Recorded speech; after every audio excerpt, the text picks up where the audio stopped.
Je, umewahi kuvunjika moyo? Sisi sote hupitia nyakati katika maisha tunapojisikia kuvunjika moyo kwa sababu fulani. Lakini hatuwezi kuruhusu hali tunazozipitia zikadhibiti hisia na miemko yetu. Shetani hutafuta kujaza akili zetu mawazo mabaya ambayo mwishowe hutufanya tupoteze furaha yetu na tujisikie huzuni. Huzuni, lakini pia kujisikia wanyonge, na anataka kutuangusha kiroho, kifedha na kwa kila namna. Sasa nini cha kufanya wakati unapokuwa unapitia katika hii hali ya kuvunjika moyo? Kuna mambo matatu ya kujifunza. Jambo la kwanza, jali hisia zako. Wakati wa kuvunjika moyo unaweza kuwa ni wakati wa kuumiza sana, ila ndio wakati pekee wa kulinda hisia zako ili usifanye uamuzi mgumu unaoweza kugharimu maisha yako. Kwa hiyo ndio wakati pekee unaopaswa kulinda hisia zako ili usiendelee kuumiza au kufanya maamuzi magumu. Jambo la pili ni tawala mawazo yako.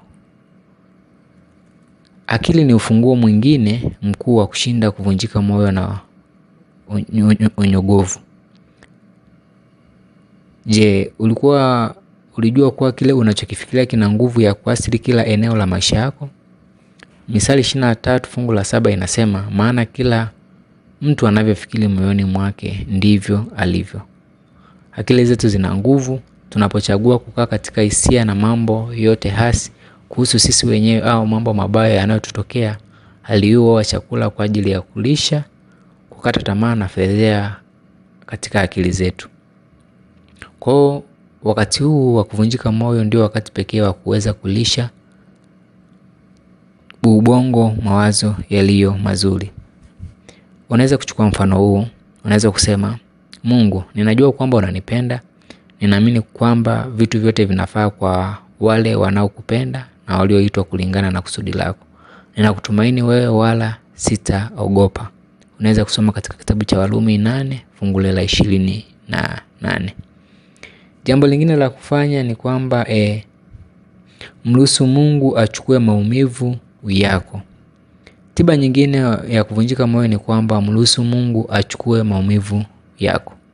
Hatutakuwa huru kabisa kutoka katika maumivu au kukata tamaa, lakini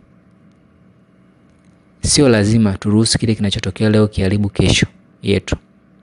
Tunaweza kuchagua, tunaweza kubadilisha mambo kwa kufanya uamuzi wa kuacha hali zilizosababisha kutuvunja mioyo na tukapata unyonge, kwa kuweza kumruhusu Mungu aweze kuchukua maumivu tunayoyapitia. Kwa hiyo pindi unapokuwa unapitia katika hali ya kuvunjika moyo, ni heri uweze kumruhusu Mungu aweze kuchukua maumivu yako.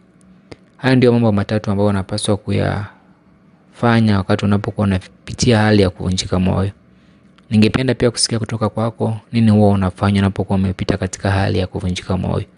Asante kwa kuwa nami. Mungu akubariki sana. Tuendelee kuwa pamoja.